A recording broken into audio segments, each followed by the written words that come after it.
Hech qachon telefoningizni issiqda yoki quyoshda qoldirmang. Hattoki qizisa, darhol uni ustaga olib boring. Aks holda bunga o'xshab batareya ishib, yonib ketishi mumkin.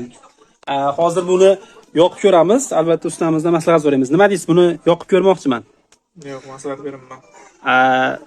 Nima bu? Va xavflimi shunchalik bu? O'ta xavfli.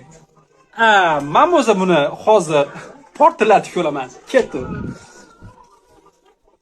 Shu o'rinda eslatma, bunday ishni albatta uyda takrorlab ko'rmang va albatta telefoningizni mashina torpedasi ustida yoki postoyanniy zaryadkada issiq joylarda qoldirmang. Eng yaqin do'stingizga, yaxshi ko'rgan do'stingizga bu foydali bo'lishi uchun ulashib qo'ying. Bizni kuzatishda davom eting. Boshladik.